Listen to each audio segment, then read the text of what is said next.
नमस्कार कृषक बंधु। मैं सुजीत चक्रवर्ती, प्रकृति कृषि तंत्र एलएलपी पुणे से। आज हम बात करेंगे खरीफ के मौसम में। खरीफ के मौसम में हम कि किस प्रकार से फसलों को, कौन सी फसल किस समय बुआई करनी चाहिए, उसके बारे में हम बात करेंगे।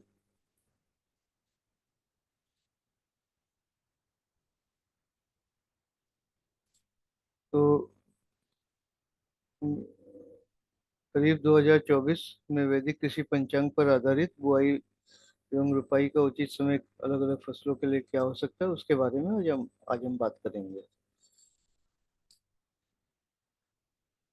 सबसे पहले फसल चक्र के बारे में बात करते हैं। फसल चक्र में खरीफ की फसल आती है, इसके बाद रबी की फसल होती है, फिर जायद की फसल होती है। खरीफ की फसल के बारे में हम बात करें। खरीफ में वर्षा ऋतु और शरद ऋतु में खरीफ की फसल होती है। वर्षा ऋतु में आषाढ़ का महीना और सावन का महीना आता है। शरद ऋतु में भाद्रपद और आश्विन का महीना आता है। इन्हीं भारतीय मास को अगर हमको अंग्रेजी के मास के साथ देखना है, क्योंकि हम अंग्रेजी के कैलेंडर ही व्यवहार करते हैं, तो आषाढ़ माह जो है वो जून जुलाई में होता है। और श्रावण जो है जुलाई अगस्त में, भाद्रपद अगस्त सितंबर में, आश्विन सितंबर अक्टूबर में। तो इस प्रकार हम ये कह सकते हैं कि खरीफ की फसल जो है वो जून से शुरू होकर, मध्य जून से शुरू होकर और मध्य से अक्टूबर तक, इस अंतराल में खरीफ की फसल होती है। भारतीय उपमहाद्वीप में खरीफ की फसल की बुआई ज्येष्ठ और आषाढ़ माह में होती है और कटाई आश्विन और कार्तिक माह में होती है। क्योंकि खरीफ का ऋतु जैसे मैंने बताया आषाढ़ माह से शुरू होता है, लेकिन कुछ फसलों की बुआई उसके पहले ग्रीष्म ऋतु के अंत में किया जाता है, नक्षत्रों के अनुसार, जो हमने इसके पिछले दो वीडियो में हमने बताया है। वो वीडियो भी आप अवश्य देखें। तो और उस कटाई जो है, जो जल्दी कटाई होती है वो अश्विन में भी कटाई हो जाती है, या फिर थोड़ा जो जो फसल थोड़े लंबे चलते हैं वो कार्तिक माह में की कटाई होती है। धान्य की फसलों में खरीफ में मुख्य जो फसलें ली जाती हैं, धान, मक्का, ज्वार, बाजरा, मूंग, मूंगफली, गन्ना, सोयाबीन, उड़द, तूर, कुल्थी, ये सारी फसलें होती है जिसमें धान्य की फसलें होती हैं। कुछ जो है दलहनी फसलें होती हैं, कुछ तिलहनी फसलें होती हैं। और गन्ना जो है वो एक कैश क्रॉप जैसे माना जाता है उसको। इसके अलावा कुछ रेशेदार फसलें भी होती है, जैसे जूट है, सन है, कपास है, जो हम उसको इस्तेमाल करते हैं अलग अलग वस्तुएं बनाने के लिए। तो ये उत्तर भारत से लेकर दक्षिण भारत तक पूरे भारत में अलग अलग विभिन्न प्रदेशों में खरीफ में ये सारी फसलें उगाई जाती हैं।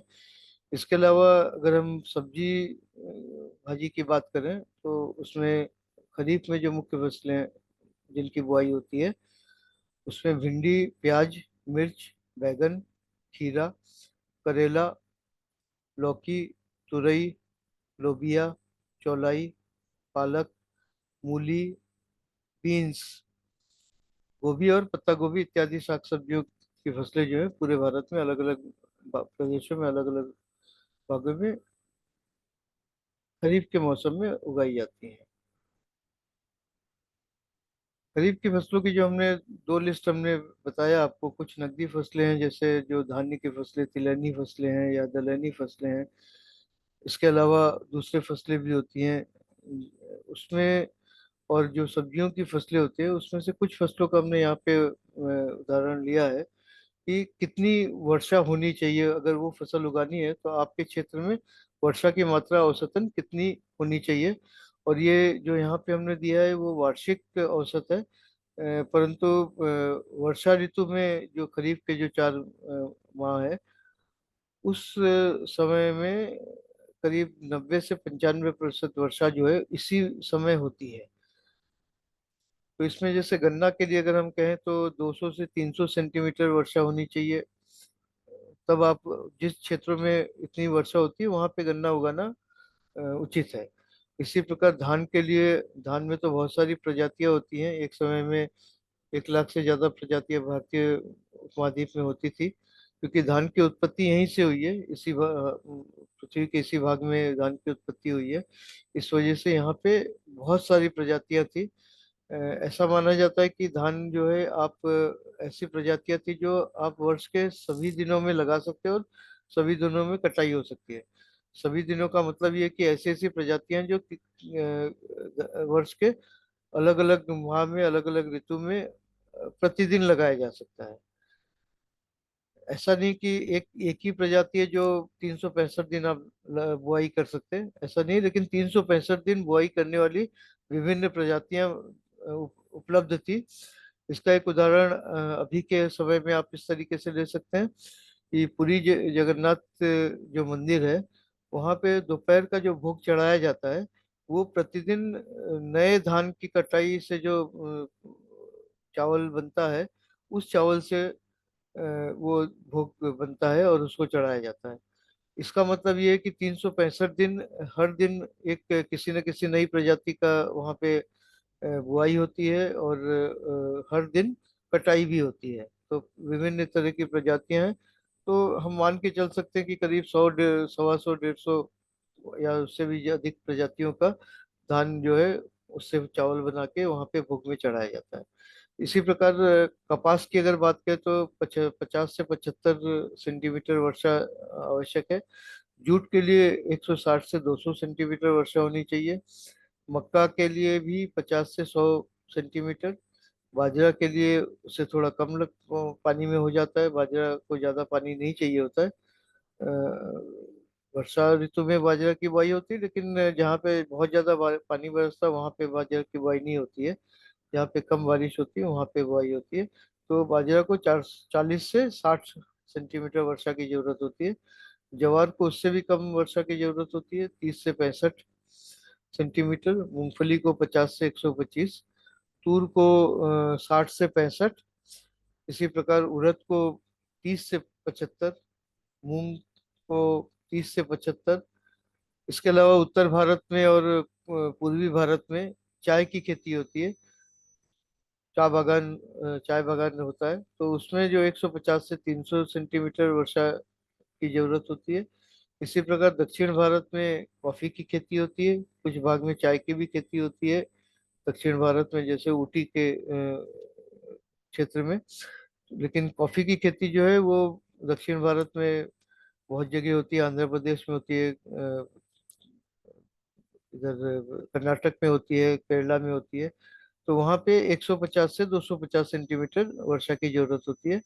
इसके अलावा कुछ अनाज है जिसको अंग्रेजी में हम मिलेट्स कहते हैं, जिसमें बाजरा ज्वार वगैरह आता है। इसके अलावा नवधान्य के बहुत सारे फसलें जो है उसमें आती हैं, जो जिसमें दो भागों में उसको बांटा गया है, मोटे अनाज और छोटे अनाज। कुछ के दाने मोटे होते हैं, जैसे ज्वार के दाने मोटे होते हैं, और बाजरा के दाने छोटे होते हैं। तो इसी प्रकार और बहुत सारे हैं, कोदो है, काउन है, इस प्रकार है। जो छोटे अनाज के लिए 35 सेंटीमीटर से कम वर्षा की जरूरत होती है, और मोटे अनाज के लिए 40 सेंटीमीटर से कम वर्षा की जरूरत होती है।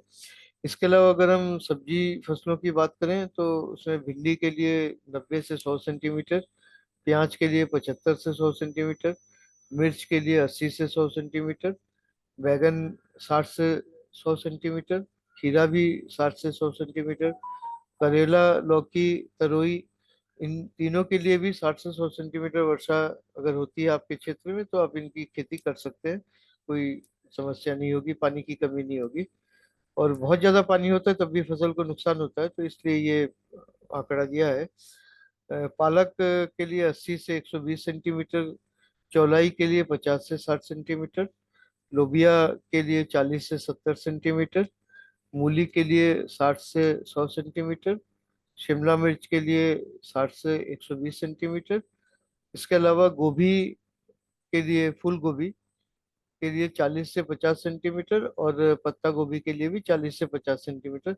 ये एक आंकड़ा है, ये एक गाइडलाइन है कह सकते हैं, कि आप जिस क्षेत्र में रहते हैं उस क्षेत्र में औसत वार्षिक वर्षा कितनी होती है। उसके हिसाब से आप इस आधार पर अपनी फसलों का चयन कर सकते हैं कि खरीफ के फसल में आपके लिए कौन सी फसल लेनी ज्यादा सुविधाजनक होगी, लाभदायक होगी। इसके अलावा हम कुछ और थोड़ी अलग बात करना चाहते हैं मौसम के बारे में, खरीफ के ऋतु के बारे में। तो वैदिक नियमानुसार कुछ विशिष्ट पेड़ों के फूलने फलने से आगामी कृषि फसलों के बारे में प्रकृति को संकेत देता है। जैसे साल वृक्ष का फलना फूलना, सफेद चावल जो कालमा धान होती है, लंबी अवधि की और ऊंची प्रजाति जो धान की होती है, जो थोड़ा ज्यादा पानी हो, पानी जमा हो जाए, बाढ़ की स्थिति हो तो उसके लिए सहनशील प्रजाति होती है। तो जिन क्षेत्रों में इस प्रकार की अवस्था बनती है उस क्षेत्र में जो है, अगर सफेद चावल जो कलमा धान है उसकी खेती आप कर सकते हैं। अगर इस वर्ष इस समय साल के वृक्ष में फूल फल आ रहे हैं तो ये संकेत है कि इस प्रकार के धान की फसल अच्छी होगी। इसी प्रकार मध्य भारत में जैसे छत्तीसगढ़ में तेंदू वृक्ष होता है, तेंदू का पत्ता जंगलों में होता है और उसको इकट्ठा करते हुए वो बीड़ी बनाने के काम आता है। तो तेंदू वृक्ष का फलना फूलना जो है सफेद चावल की दूसरी एक प्रकार है जिसको स्वस्तिका धान कहते हैं, जो कम अवधि की बौनी प्रजाति होती है। उसके लिए अच्छे संकेत हैं कि अगर तेंदू वृक्ष में फूल फल आ रहे हैं। इसी प्रकार लाल अशोक, जिसका अंग्रेजी में अगर वैज्ञानिक नाम जिसका सराका अशोका है, उसमें अगर फल फूल आ रहे हैं तो लाल चावल के जो धान है, धान की प्रजातियां जो लाल चावल के लिए, उनके लिए अच्छी फसल की संकेत है। और इसी प्रकार काला अशोक जो सराका इंडिका जिसका वैज्ञानिक नाम है, उसके लिए काले चावल के जो धान होते हैं उनका अच्छा संकेत है, उनके लिए अच्छी फसल का संकेत है। इसी प्रकार कुंद या केसिया, ये जो चित्र आप देख रहे हैं जिसमें ये फूल पीछे पीले रंग के हैं, वो केसिया के फूल है। इस वृक्ष का फलना फूलना जो है कपास की खेती के लिए अच्छे संकेत देता है। और इस वृक्ष की और एक खासियत ये है कि इस वृक्ष वृक्ष में जब आप पूरे वृक्ष में फूल भरे हुए देखते हैं तो वहां से करीब 45 दिन के बाद मानसून की वर्षा आने का अनुमान या संकेत होता है। ये इसको आप इस समय आप अगर देखें कि फूल काफी आए हुए हैं तो आप यहाँ से अंदाजा लगा सकते हैं कि मानसून कब आने वाला है। 45 दिन के बाद मानसून की वर्षा होनी शुरू हो जाती है। इसी प्रकार सप्तपर्णी और वट वृक्ष का फलना फूलना जो है यव यव की अच्छी फसल का संकेत देता है। यव मतलब जौ, जिसको अंग्रेजी में बार्ली कहते हैं। इसी प्रकार सिरिसा बबूल वृक्ष का फलना फूलना जो है कांगनी की अच्छी फसल का संकेत देता है। कांगनी जो है वो छोटे अनाज में आता है, जो मिलेट्स हैं, ये एक प्रकार का मिलेट है जो छोटे अनाज में आता है। महुआ वृक्ष का फलना फूलना गेहूं की फसल की अच्छी संकेत देता है। गेहूं की फसल रबी में होते हैं। यहाँ पे जो वृक्षों के फलने फूलने के संकेत है वो पूरे वर्ष के लिए अलग अलग ऋतुओं में जो फसल ली जाती है उनके लिए है। जिस समय जो फसल जहाँ पे जिस भाग में ली जाती है, अगर हम उत्तर भारत के पहाड़ी भागों की बात करें तो वो गेहूं वगैरह जो है वो धान भी इसी समय लिया जाता है, गेहूं भी इसी समय लिया जाता है, मक्का सभी फसलें इसलिए इसी समय ली जाती है क्योंकि जो रबी का मौसम होता है उस समय तो वहाँ पे कोई खेती नहीं कर सकते, बर्फ पड़ता है या बहुत ज्यादा ठंडी रहती है तो खेती नहीं हो पाती है। तो महुआ वृक्ष का फलना फूलना जो गेहूं की अच्छी फसल के संकेत देता है। विजयसार या बीज पत्ता का जो वृक्ष है उसका फलना फूलना सरसों की फसल के लिए अच्छी संकेत देता है। अब जैसे सरसों है वो मैदानी भाग में उत्तर भारत में रबी की फसल में उगाया जाता है। लेकिन अगर पहाड़ी भागों में हम बात करें, थोड़ा ऊंचाई में चले जाए उत्तर भारत में, तो जहाँ पे सरसों उगाते हैं वो उसका समय इसी समय होता है, खरीफ में होता है। बेर वृक्ष का फलना फूलना कोदो की अच्छी फसल का संकेत देता है। बेर में जो फूल और फल आते हैं वो खरीफ खत्म होने के बाद आते हैं। और ये रबी की फसल में और इसके बाद ये जो जायद की फसल होती है उसके लिए संकेत दे रहा है, क्योंकि फल तो बेर में आते हैं दिसंबर जनवरी में, रबी में आती है। और कोदो की फसल जो उसके बाद उगाने के लिए अच्छी फसल की संकेत है।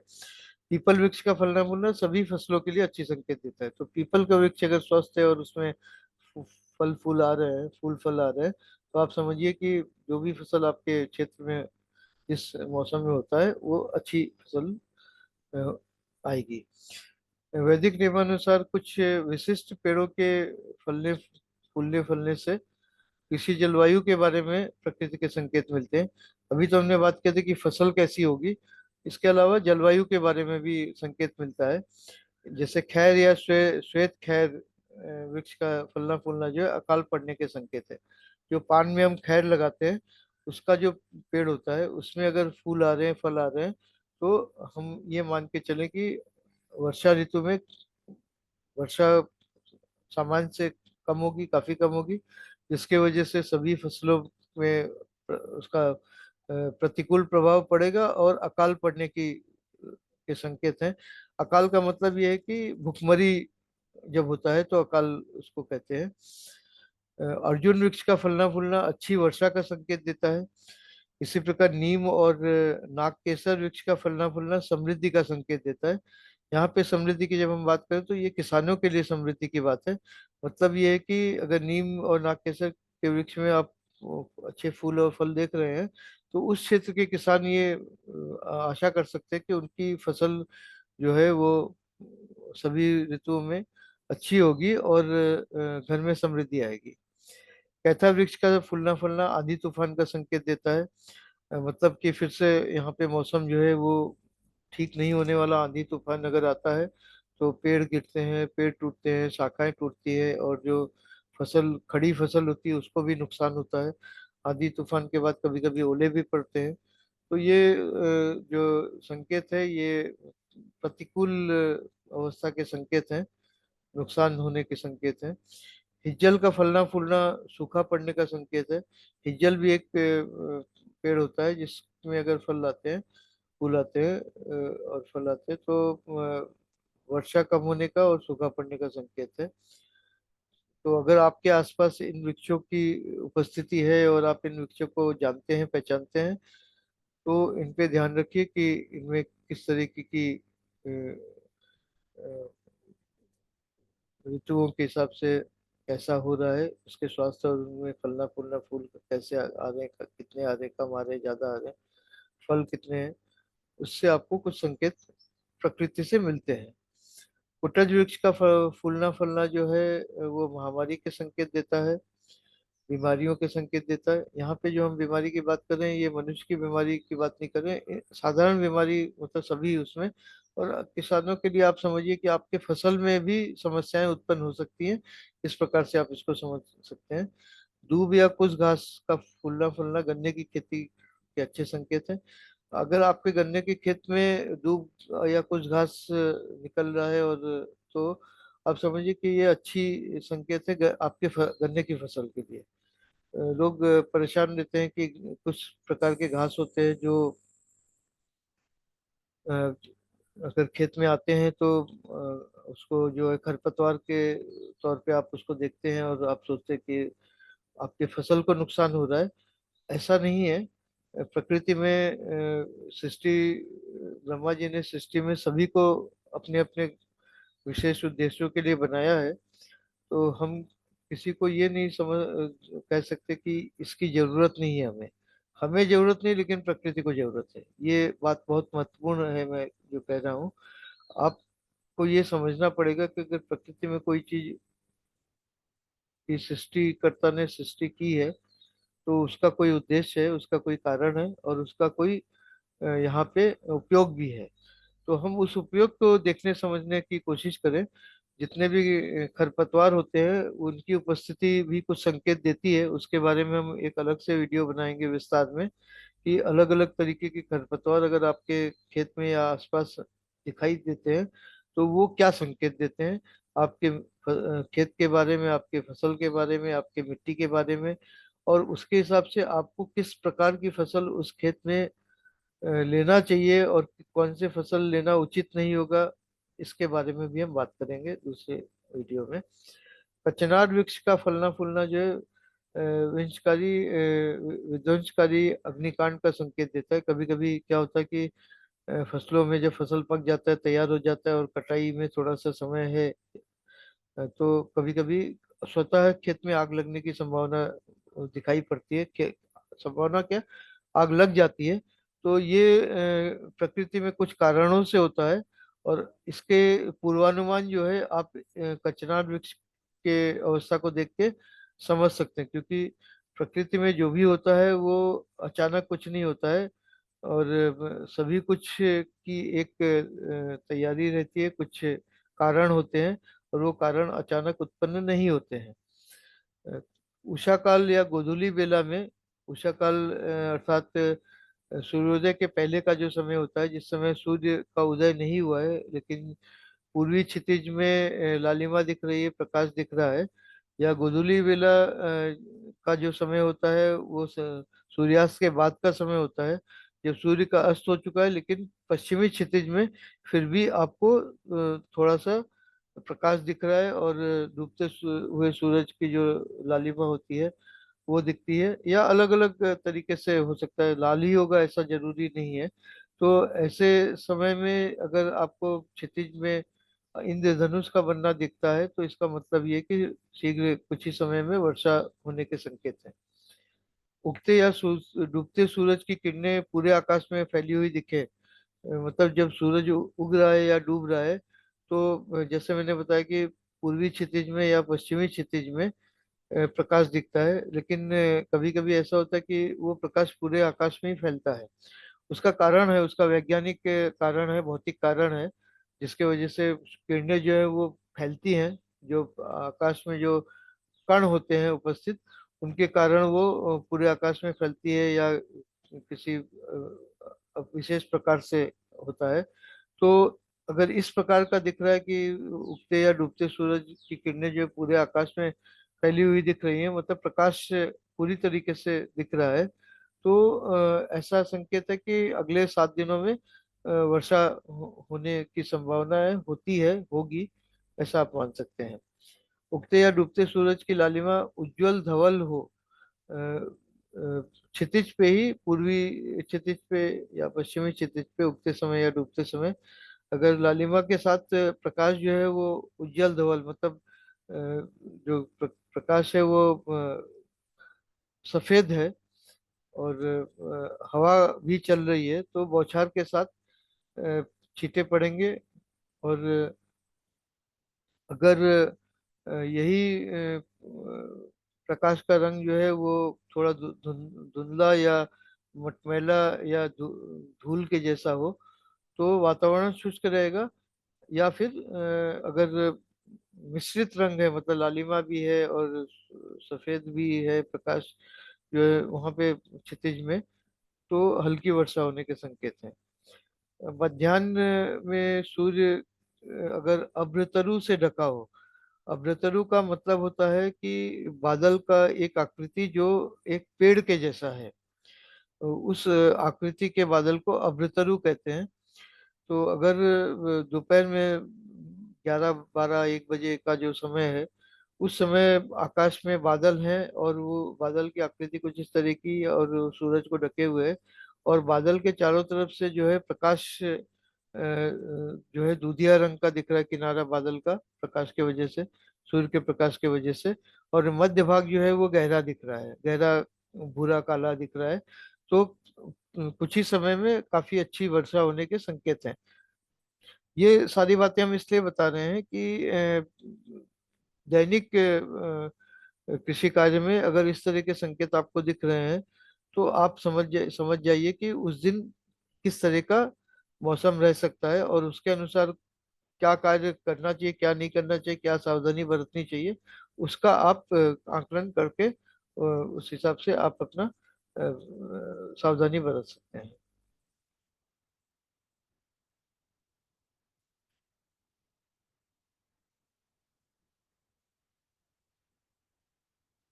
वैदिक पद्धति से धान की बुआई, यहाँ पे इस वीडियो में मैं धान पर प्रमुख महत्व, सबसे ज्यादा महत्व दे रहा हूँ, क्योंकि खरीफ की फसल में पूरे भारत में सभी क्षेत्रों में जहाँ पे सामान्य वर्षा होती है, वहाँ पे धान की खेती होती है।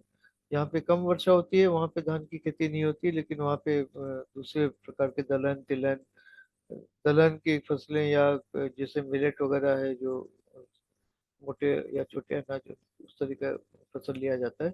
लेकिन धान प्राय सभी क्षेत्रों में लिया जाता है। तो वैदिक काल से धान अ, वैदिक काल से वर्तमान समय तक धान की खेती में किसानों तथा वैज्ञानिकों द्वारा अनुसंधान और विकास करते रहने के फलस्वरूप नए और उत्तम पद्धतियों की खोज निरंतर किया जाता रहा है। यहाँ पे हम धान की प्रजाति की बात नहीं कर रहे, बल्कि धान की खेती करने के जो तरीके हैं, उसके ऊपर हम बात कर रहे हैं कि निरंतर ही किसान भी एक वैज्ञानिक ही होता है, ये मानना और समझना बहुत जरूरी है। मैं तो किसान को वैज्ञानिक से कम नहीं समझता हूँ, क्योंकि कृषि विज्ञान जो है वो किसानों के द्वारा किसान की खेती से ही प्रयोगशाला में आया है। वैज्ञानिक कोई अपने आप तैयार नहीं हो जाता।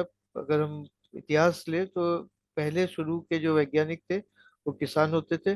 किसान अपने खेतों में अलग अलग तरीके का प्रयोग करते थे, और उत्तम फसल, उत्तम बीज से उत्तम फसल लेने की प्रक्रिया जो है वो किसानों के समझ जो है, उसमें किसानों की समझ होती है। उसको फिर कुछ किसान जो है वो उसके ऊपर विस्तार से काम करना शुरू किया, और धीमे धीमे कृषि विज्ञान जो है वो विकसित हुआ है। परंतु कृषि विज्ञान का विकास का जो प्रारंभ है वो किसानों के खेतों से ही है। इसलिए इसमें निरंतर जो है अनुसंधान और विकास हो रहा है। उसमें किसानों का भी बहुत बड़ा योगदान है, बल्कि मैं बोलूंगा कि ज्यादा योगदान किसानों का है। तो वैदिक काल में धान और अन्य सभी फसलों की बुआई खेत में हल चलाते समय ही किया जाता था। परंतु समय के साथ जो है जैसे अलग अलग अनुसंधान हुए, अलग अलग तरीके विकसित हुए, तो उसमें तीन प्रकार हम यहाँ पे बताने की कोशिश कर रहे हैं। पहला जो है, जो अभी आजकल साधारणतः सभी जगह किया जाता है, पूरे भारत में, पूरे विश्व में, जहाँ पे भी धान की खेती होती है, तो रोप तैयार करते हैं, नर्सरी लगाते हैं, उसमें रोप तैयार करते हैं, और रोप तैयार करने के बाद उसको 4-5 सप्ताह के बाद जो है उसकी रोपाई करते हैं। तो रोपाई करते समय 4-5 पौधे एक साथ रोपाई करते हैं, और थोड़ी थोड़ी दूर पे जो रोपाई करते हैं, दूरी अलग अलग भागों में अलग अलग तरीके से रखी जाती है। और रोपाई करने के पहले खेत की जुताई करते हैं, पानी भरते हैं, उसमें पानी भर के उसमें जो है उसकी जुताई करते हैं, पानी से पानी रहता है उसमें। और उसमें फिर धान की रोपाई करते हैं। जो चित्र में आप देख रहे हैं ऊपर, धान की नर्सरी है, और फिर धान की रोपाई हो रही है। और आज तो मशीन भी आ गया है, तो मशीन से भी रोपाई होती है। दूसरी पद्धति है जो SRI पद्धति है। SRI, ये अंग्रेजी में एक टर्म है। एस का मतलब है सिस्टमेटिक, आर का मतलब है राइस, और आई का मतलब है इंटेंसिफिकेशन। सिस्टमिक राइस इंटेंसिफिकेशन पद्धति इसको कहा जाता है, जिसमें आप एक सिस्टम के अनुसार, एक पद्धति के अनुसार, एक नियम के अनुसार आप एक एक पौधे की रोपाई करते हैं। जैसे हमने पहले बताया कि 4-5 पौधे एक साथ रोपते हैं, उसके बजाय यहाँ पे एक एक पौधे की रोपाई होती है। और यहाँ पे जो मशीन से रोपाई हो रही है वो एक एक पौधे की रोपाई हो रही है, और उसमें समान दूरी रखा जाता है। 10-10 इंच की दूरी रखी जाती है पंक्ति में और दो पंक्तियों के बीच में। और ये इस पद्धति से रोपाई के लिए धान के रोप जो है वो जल्दी तैयार किए जाते हैं। जल्दी तैयार किए जाते हैं मतलब उसको 4-5 सप्ताह तक उसका इंतजार नहीं किया जाता, उसको तीसरे सप्ताह में ही रोपाई किया जाता है। किस समय बीज की बुआई करनी है, रोपाई करनी है, उसके ऊपर हम आगे बताएंगे। खेत में हल चलाते समय सीधे बीज की बुआई भी होती है, जैसे गेहूं में होती है, मक्का में होती है। इस पद्धति से भी धान के बीज की बुआई की जाती है। वैदिक समय से तो इसी तरीके से किया जाता था।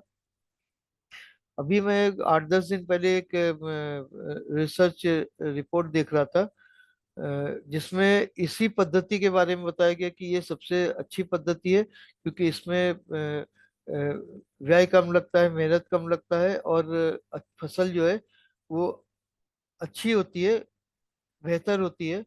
बाकी पद्धतियों से। उसका कारण ये है कि जब आप रोप तैयार करते हैं और उसकी रोपाई करते हैं तो उसको एक शॉक लगता है। जब आप रोप निकाल के दूसरी जगह लगाते हैं तो उसको थोड़ा सा शॉक लगता है, और उस जगह पर उसको स्थापित होने के लिए थोड़ा समय लगता है।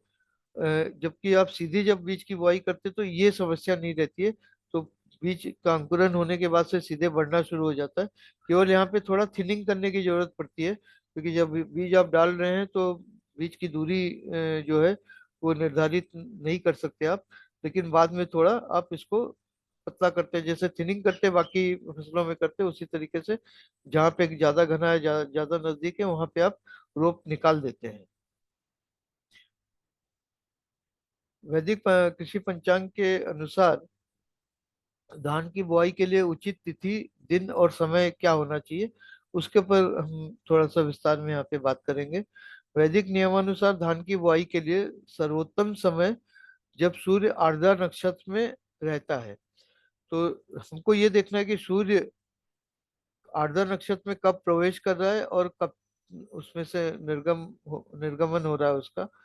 वो जो समय है वो करीब 13 सवा 13 दिन का समय होता है जब सूरज एक नक्षत्र में रहता है।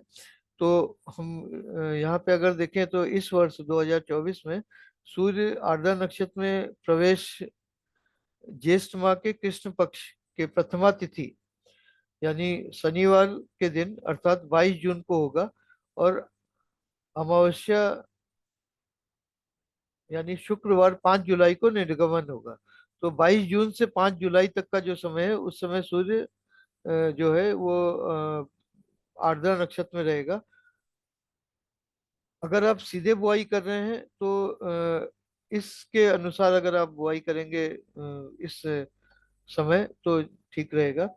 ज्येष्ठ माह के शुक्ल पक्ष में जब सूर्य मृगशिरा नक्षत्र में तथा चंद्र का गोचर सिंह राशि में हो रहा है, अर्थात षष्ठी एवं सप्तमी यानी 12 एवं 13 जून बुधवार एवं गुरुवार को धान की नर्सरी बोने के लिए उचित समय। अगर आप नर्सरी बोते हैं तो आपको थोड़ा पहले बुआई करनी पड़ेगी, जिससे कि आप उसकी रोपाई जो है वो जब सूर्य आर्द्रा नक्षत्र में उस समय कर सकें। परंतु सीधी बुआई के करने के लिए कृष्ण पक्ष के प्रथमा यानी 22 जून को सबसे उचित समय है, क्योंकि उस समय उस दिन 22 जून को चंद्र भी आर्द्रा नक्षत्र में ही होता है और सूर्य आर्द्रा नक्षत्र में पहला दिन है। और उस दिन अगर आप बुआई कर रहे हैं तो वो सबसे उचित समय है। धान बीज वर्गीय फसल है, क्योंकि इसकी उपज बीज के रूप में चावल हमें मिलता है। वैदिक कृषि पंचांग के अनुसार फल एवं बीज वर्गीय फसलों की बुआई शुक्ल पक्ष में जब चंद्र अग्नि राशि अर्थात मेष, सिंह या धनु राशि में गोचर कर रहा होता है, उस समय करना उचित होता है। धान ऊर्ध्व शीर्ष पौधा है, मतलब ये सीधा खड़ा रहता है, कोई सहारे की जरूरत नहीं होती है। तो ऊर्ध्व शीर्ष पौधा इसको कहते हैं। धान है, मक्का है, गेहूं है, भिंडी, मिर्ची, कपास, ये सभी उद्धव शीर्ष होते हैं, इनको किसी सहारे की जरूरत नहीं होती, मतलब जो लता वर्गीय नहीं है। अतः इस प्रकार के फसलों की बुआई शुक्ल पक्ष के प्रथम सप्ताह में करना उचित है। तो हमने जो वो समय दिया है 12 और 13 जून का, वो शुक्ल पक्ष में है। और उस समय अगर धान की बुआई कर रहे हैं तो सबसे अच्छा है। कृषक बंधुओं द्वारा फसल का चुनाव करने से पहले आगामी वर्षा ऋतु में मानसून का पूर्वानुमान कर लेना चाहिए। तो मानसून का पूर्वानुमान करने के लिए हमने इसके पहले दो और वीडियो हमने डाले हैं, खरीफ 2024 एक और खरीफ 2024 दो। उन वीडियो को आप पहले सब विस्तार से देखिए और समझिए, और अपने पास डायरी में नोट कर लीजिए कि किस दिन के क्या पूर्वानुमान हो सकता है। और उसको ध्यान में रखते हुए आप अपने फसल की योजना बनाएं कि कौन सी फसल करनी चाहिए, कैसे, कब करनी चाहिए, अथवा ये सारी बातें। इसके अलावा हम यहाँ पे एक वैदिक कृषि दिनदर्शिका भी हम प्रकाशित करते हैं, हम निकालते हैं, जो कि पर्यावरण की रक्षा और प्रकृति का संरक्षण करने के लिए आवश्यक है और अनावश्यक खर्चों के बचाव के लिए भी आवश्यक है। ये दिनदर्शिका में हम दैनिक आधार पर प्रतिदिन का पाक्षिक होता है ये, प्रति पक्ष का निकलता है, जैसे शुक्ल पक्ष और कृष्ण पक्ष के हिसाब से। और प्रतिदिन का हमने इसमें विस्तार में हम देते हैं कि आवश्यक और उचित कार्य क्या है और अनावश्यक और अनुचित कार्य क्या है। तो उसमें हम इसको प्रतिदिन के हिसाब से देते हैं। इसके लिए प्रकृति के नियमों का अनुसरण करना, अगर आपको अपनी फसलों को प्राकृतिक विविधता से बचाना है। प्राकृतिक विविधता में रोग और कीट पतंगों का प्रादुर्भाव भी होता है। तो केवल आप अगर दिनदर्शिका के हिसाब से, वैदिक कृषि दिनदर्शिका के हिसाब से प्रतिदिन अपने कार्य की योजना बनाकर उस हिसाब से करें। इसमें कोई अतिरिक्त व्यय नहीं है, बल्कि बचत है। क्योंकि अगर आप अपने हिसाब से कर रहे हैं और वो उचित नहीं है, तो उसका जो नुकसान है वो भी हो सकता है, और वो जो काम कर रहे हैं उसमें जो व्यय हो रहा है वो तो है ही है नुकसान। इसके अलावा फसल को भी नुकसान हो सकता है। तो ये हम प्रकाशित करते हैं। आप हमसे इसको हमसे व्हाट्सएप पे संपर्क करके इसके लिए आप हमें अनुरोध कर सकते हैं। अभी हम इसको फ्री दे रहे हैं। जो किसान के नंबर हमारे पास है व्हाट्सएप में, हम उनको ये फ्री दे रहे हैं। और ज्येष्ठ माह से हम इसको अपने वेबसाइट में अपलोड कर दिया करेंगे। और तब एक सामान्य मूल्य के आधार पर आप इसको डाउनलोड करके अपने मोबाइल पे या अपने कंप्यूटर पे ले सकते हैं। साधारण सा मूल्य इसका जो है 18 रुपये 75 पैसे होगा, यानी प्रतिदिन 1.25 रुपये। जो 1.25 रुपये का प्रसाद, आप प्रतिदिन मंदिर में जब जाते हैं तो 1.25 रुपये का प्रसाद चढ़ाने का की प्रथा है। तो यहाँ पे आपके खेत के लिए भी आप इस तरीके से कह सकते हैं कि 1.25 रुपये का प्रसाद आप खेत में अपने कृषि कार्य में प्रतिदिन चढ़ाने का काम करेंगे। धन्यवाद। हम आप सभी कृषक बंधुओं से अनुरोध करते हैं कि ये वीडियो देखने के बाद अवश्य YouTube चैनल को सब्सक्राइब करें, लाइक करें, शेयर करें, और घंटी बजाकर सुनिश्चित करें कि भविष्य में आने वाले वीडियो का नोटिफिकेशन आपको तुरंत मिले। इसके अलावा यदि आप हमारे इस प्रयास को अपने लिए लाभदायक समझते हैं और हमारा उत्साहवर्धन करना चाहते हैं, तो पत्रम पुष्पम अर्थात आर्थिक सहयोग भी करना चाहते हैं, तो नीचे हमने जीपे, फोन पे और पेटीएम के नंबर दिए हैं। उन नंबरों पे आप हमें सहयोग कर सकते हैं। मैं आपसे ये अपेक्षा रखता हूँ कि आप हमें सहयोग करने के लिए हमारी दैनिक दिनदर्शिका, वैदिक कृषि दिनदर्शिका जो है, उसको लें और उसको उपयोग में लाएं और उसका फायदा आप लें। अगर आप ये करते हैं और आपको फायदा मिलता है, तो मैं समझता हूँ कि हमारा जो ये उद्देश्य है वो सफल हो रहा है।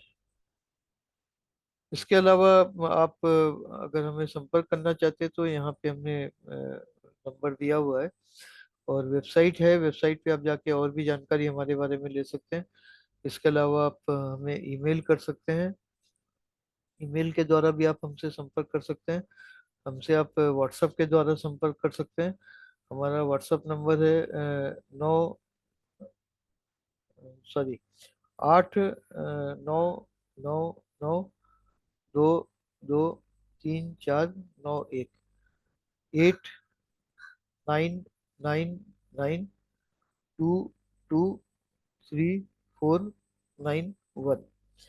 इसके अलावा हमारा वेबसाइट है www.prakritkrisi.in।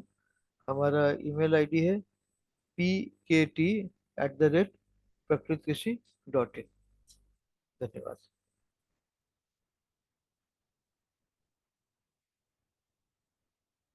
नमस्कार।